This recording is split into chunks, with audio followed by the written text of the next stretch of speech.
Assalamualaikum warahmatullahi wabarakatuh. Alhamdulillah. Alhamdulillahi rabbil alamin. Al-muqasyafa ghaibu lil fuqara ila siratin mustaqim. Segala puji bagi Allah Subhanahu wa taala yang telah membukakan kepada kita perkara-perkara yang gaib, telah menyingkapkan kepada kita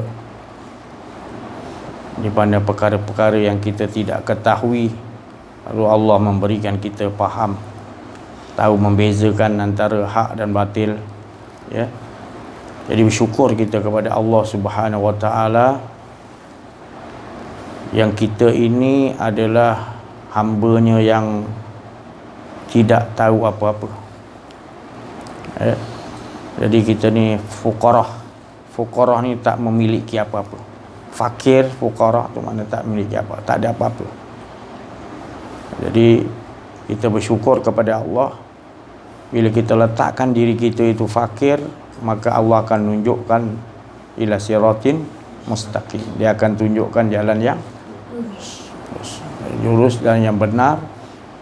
Yang mana lurus tu bukan bahasa Inggeris straight, maknanya lurus ni maknanya kembali kepada seperti api yang besar, ada binatang yang kecil masuk ke dalam api tu lenyap, tak ada. Mana jalan yang lurus tu adalah kita meniadakan diri kita, ya. Ini agak sukar kalau sekiranya kita tak mengalami.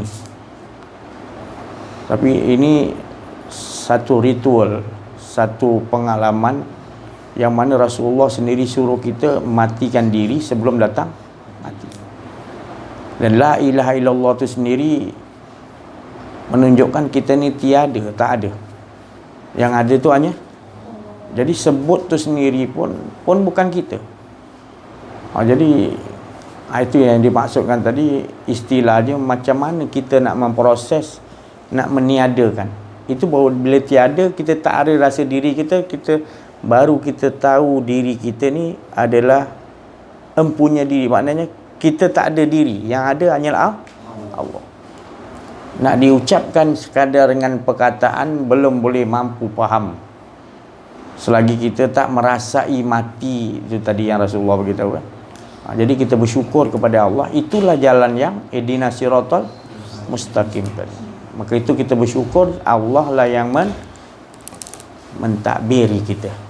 Bila kita sampai di situ mati, jadi sebenarnya istilahnya maknanya kita ni tidak pernah ada hidup. Itu senang. Bila kita dah sampai di situ, barulah kita rasa nikmatnya tadi, bahawa kita tak pernah ada rasa hidup, yang hidup itu hanya Allah. Itu pun siapa yang dah merasai. Kalau sekadar cakap, dia tidak mampu. Sebab contoh, saya ada duit dalam tabung, simpan dah penuh. Bila simpan dah penuh, pegang berat dah tabung kan, duit siling kan. Jadi bila satu hari, bila saya angkat kosong, detik yang pertama tu kita rasa kosong tu, apa berlaku pada diri kita? Kita akan rasa, siapa yang ambil ni, macam mana boleh tak ada kesan pecah pun, kenapa tak ambil dengan tabung-tabung sekali? Maknanya proses tu yang akan berkata-kata tu tadi, masih lagi kita tak ada rasa, maknanya kita ada rasa kedirian lagi. Saya kata. Jadi pengalaman tu harus kita lalui. Jadi Allah bagi pengalaman tu pada saya, pada masing-masing kita. Bila sesuatu tu Allah ambil sikit aja, duit siling tu tak berapa banyak pun, tapi kita terkejut tu tadi, kita rasakan itu kita punya. Macam mana kita nak memproses supaya kita tidak merasai itu milik kita. Itu baru benda, belum diri lagi. Kehilangan pendengaran, kehilangan penglihatan, kehilangan tak boleh bercakap, belum kehilangan diri lagi, sikit-sikit tu sendiri, itu belum lagi, baru ke luar yang boleh kita dapat lagi, kita tak bersedia untuk apanya yang kita kata la ilaha illallah, apanya yang kita kata, kita masih lagi duduk keadaan yang cuma kita bercakap je, tapi kita tak memproses, mengalami dalam kehidupan kita dengan Allah tu tadi. Banyak gagal. Tapi kita selalu kata kita ni banyak beramal, kita ni, kita ni depan orang ramai kita rasa macam kita ni bersih lah. Padahal di sisi Allah tu nilai kita takwa nama dia. Siapanya yang jadi jurulatih ataupun guru rohani yang nak bimbing kita gitu. Selagi kita duduk takut lama nakkan dengar orang-orang yang memuaskan halwa telinga kita. Bukan saya kata bagus, tapi kitanya yang silap. Kita pergi cari orang yang nak puaskan halwa telinga kita, kita jumpa guru tu. Saya tak cakap guru tu salah. Itu Lailatul Qadar masing-masing. Allah nak bagi kadar guru tu, kita guru kita masing-masing Allah. Tapi kita ni nak cari yang macam mana sebenarnya. Jangan tertipu. Saya tak kata benda tu salah, tapi kitanya kena betul-betul nak dengan Allah. Nilai kita bukan dengan makhluk. Bilanya kita nak start ubah di kita, sedangkan Allah selalu bagi tahu, alam nashrah laka sadrak wa wada'na anka wizrak allazi anqadha zahrak. Buangkan, kau nak jumpa aku, buangkan, ibaratnya gitu. Kalau kau bawa lagi ke kebendaan, nak syurga, nak ganjaran, nak tu, nak itu semua tu makhluk. Kau datang nak buat jumpa aku, nak buat apa? Kau tak nampak aku tu lebih baik ke daripada yang lain? Maka tu Allah kata alam nasyur. Tapi kita baca alam nasyur, tapi tak faham, masih bawa lagi di hadapan Allah. Tak jumpa makam guru yang nak jelaskan. Kita hanya membaca Quran. Kononnya kita dah hafal, dah tahu tafsir, tapi makam dia kita tak duduk. Itu belum sempurna lagi. Itu satu wali Allah bagi tahu. Kita baca Quran 30 juzuk, bukan saya tak bagi baca, dia kata 30 juzuk kita baca, hafal, tapi kita tak faham nak mengamaliakan dalam kehidupan. Dengan orang yang tahu satu je, contohlah, dia tahu contoh tadi, alam nashrah laka sadrak, Allah suruh buangkan segala apa hajat kau, diri kau pun disuruh buang. Alam nashrah laka sadrak, Allah engkau amalkan tu je, tinggi kau lagi daripada orang hafal Quran tu. Satu wali Allah, engkau membaca Quran banyak-banyak, bukan saya tak bagi baca, minta maaf cuma saya nak pecahkan supaya jangan kita tertipu terhadap bacaan-bacaan. Bukan saya tak bagi baca, minta maaf, saya bukan tak bagi baca, bacalah banyak-banyak, tapi ambil satu ayat yang kita nak bawa dalam kehidupan kita, belajar, baru kita dapat hargai mana sebenarnya. Kita bawa baca Quran banyak 30 juzuk tu, kita tak boleh bawa semua tu rupanya.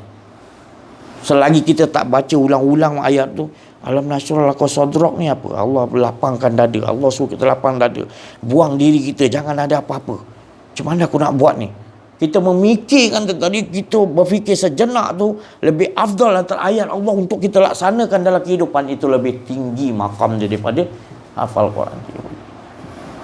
Ya? Jadi kena faham maksud, maknanya Allah nak kita gitu. Allah tak lihat banyak mana bacaan kau. Kita ya syok sendiri. Kita rasa baca banyak, kita rasa jadi orang suci kononnya. Padahal kita belum lagi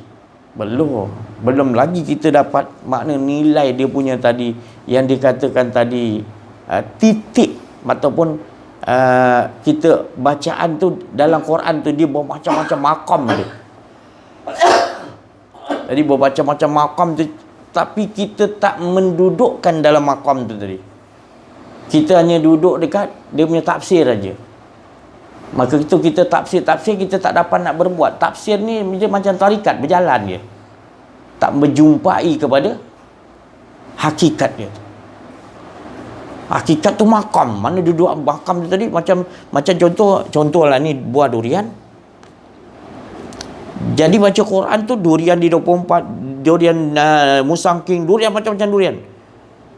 Itu je orang syariat. Macam tu dia kumpulkan banyak-banyak durian. Orang tarikat dia ngambil, dia buka, dia tak makan, dia buka. Ada tarikat penat dia buka. Tadi dah puas kumpul syariat, lepas tu dia buka tarikat. Yang hakikat ni sodok makan rasa. sedap di 24 macam ni rasa je.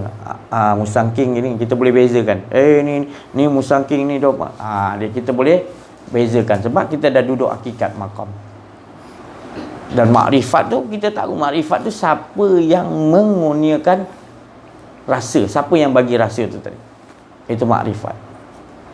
Jadi keseluruhan itu baru kita kenal syariat tu apa, tarikat tu, hakikat tu apa, makrifat tu apa. Jadi ayat Quran tu ada syariat dia. Jangan syariat dia tak cukup, kata Nabi.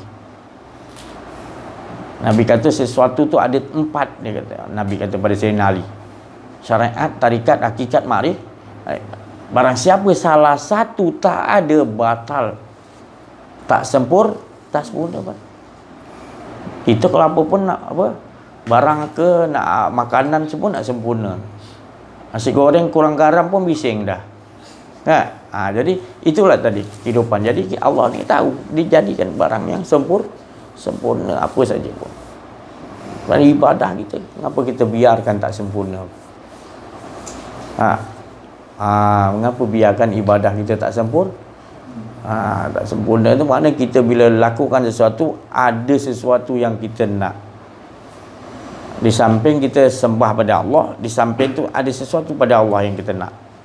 Contoh syurga, dijauhkan daripada neraka. Allahumma salli ala sayyidina subhanaka la ilma lana. Suci Allah, tak ada ilmu kita illa ma'alam tanah. Kalau dia bagi kita faham, baru kita faham. Kita tak faham, jahlun ni dah jahil sangatlah kita ni. Tak tahu satu apa pun tak tahu asalnya. Tak tahu satu apa pun kita jahlun. Jahlun sama. Tapi kita serahkan balik kepada Allah, datang irfan Allah, datang kepandaian Allah. Tapi kalau kita tak jahilkan diri kita di hadapan Allah, kita rasa kita pandai, kita belajar jumpa guru wali ni, jumpa ulama besar ni, kita bersanad ni macam-macam, tak ada orang boleh kalahkan kita punya ilmu. Habislah kita. Masih lagi kita bawa beban kat bahu kita. Sedang Allah kata alam nasyrah laka sadrak. Hidup ni selalu kena niadakan supaya yang ada hanya up, jangan masuk di lain lagi. Macam mana kita nak memproses tu tadi? Ya. Kalau kita tak memproses diri kita ke arah tu, kita menemui yang dikata innal insana lafil usr. Manusia tu dalam kerugian, tapi dia menyangka lebih parah lagi, dia dalam kerugian tapi dia menyangka dia amalan dia banyak. Itu sepaling-paling rugi manusia, kata Allah. Dia tak selesai dengan Allah, dia tak kenal diri lagi, tak jumpa guru, kenal diri, kenal Allah lagi.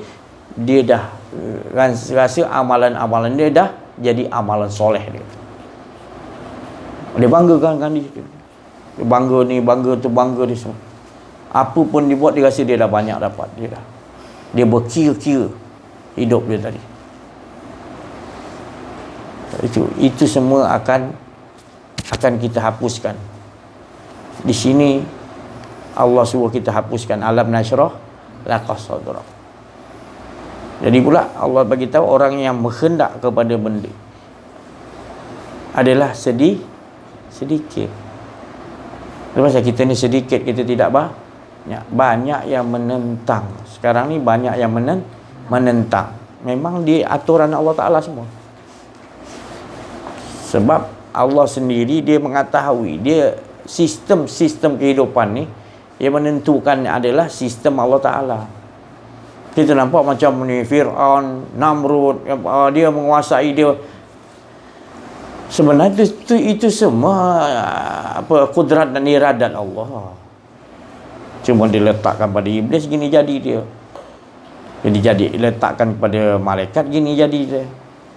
Diletakkan pada para nabi, gini. Yang pentingnya jangan kita pandang wajah tu. Pandang siapa yang meletakkan hayat tu dalam diri-diri itu, iblis ke apa kan? Baru kita faham. Ini sistem yang dikata tak buduk. Tak buduk ni bukan menyembah Allah tu waktu solat. Tak buduk ni 24 jam mengikuti sistem Allah. Apa sistem Allah? Jangan ada merasa diri. Kita keluar je rasa ada diri, tu kita dah langgar sistem Allah. Bagus tak? Undang-undang tu maknanya Allah tu, undang-undang ni Allah Ta'ala buat sistem ni. Allah sayang tak kita? Allah sayang kita, dia tak bagi kita lupa dengan dia. Allah bagi tahu dalam surah Isra, wa qada rabbuka alla ta'budu, sampai ayat-ayat, tapi kita berhenti situ sebab nak menyerangkan. Wa qada rabbuka, aku dah tetapkan qadaku, engkau selalu kena dengan aku, ketetapan adalah selalu dengan aku. Sebab apa Allah bagi tahu gitu? Sebab Allah tahu bahawasanya aku tak pernah berpisah dengan kau. Aku tak pernah meninggalkan kau, berpaling pada kau, membenci pada kau, walau sesaat. Maka tu Allah bagi tahu, jangan kau meninggalkan aku, sebab meninggalkan aku engkau akan hina, engkau akan malang nasib kau. Dia tu.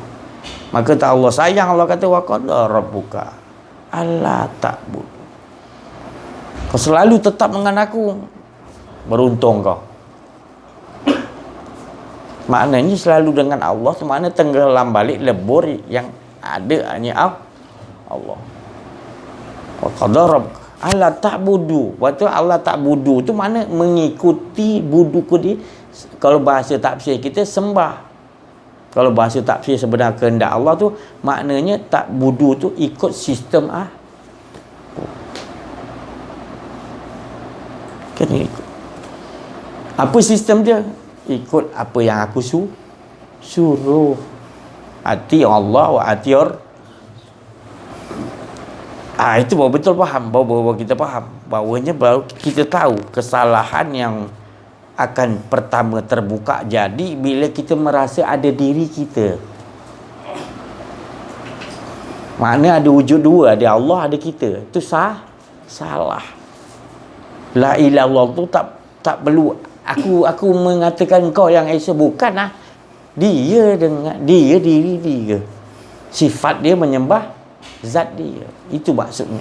Zat, sifat, asma nama dia, af'al, bentuk-bentuk apa saja pun adalah dia yang membentukkan.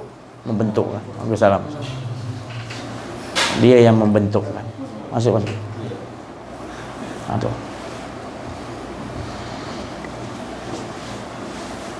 Seorang ni saya.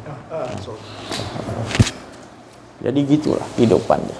Jadi kita ni Allahumma salli ala sayyidina Muhammad wa ala sayyidina Muhammad.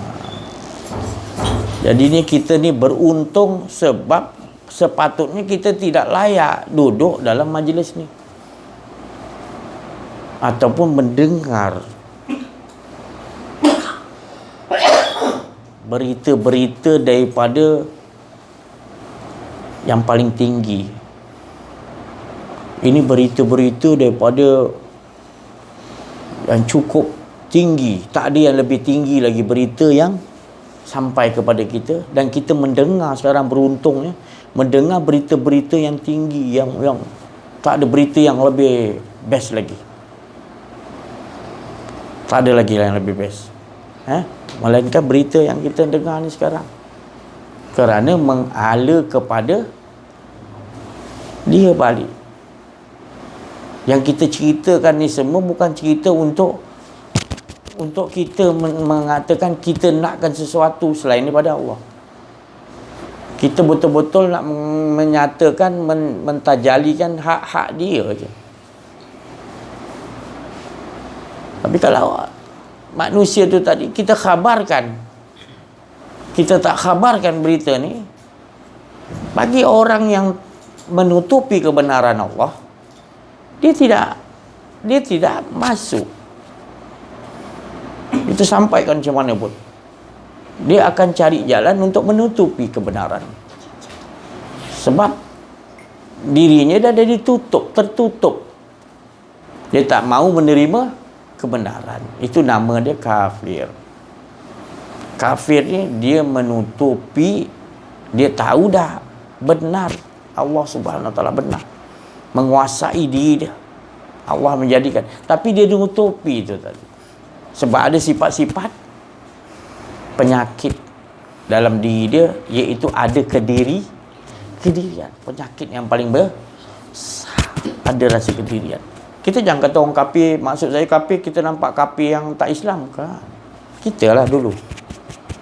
Selagi kita masih lagi merasakan ada kedirian kita, maka itu kita ada kafir kita. Mengapa kita harus mengatakan ada diri kita, sedangkan kita dah tahu semua ni hak Allah. Masihkah lagi kita ada nak menyatakan diri kita lagi? Contoh tu saya cakap tadi, kalau sekadar kita cakap aja, jumpa guru wali, jumpa macam-macam Nabi Hidir, tapi masih lagi kita punya perjalanan hidup kita, duit hilang dalam tabung tu penuh, tiba-tiba penuh, tak ada pecah, tak ada apa, kita angkat ringan. Dalam diri kita kata apa? Siapa ambil, macam mana boleh hilang? Kita tak terus mengatakan Allah punya kerja. Sebab kita tak duduk kat makom tu.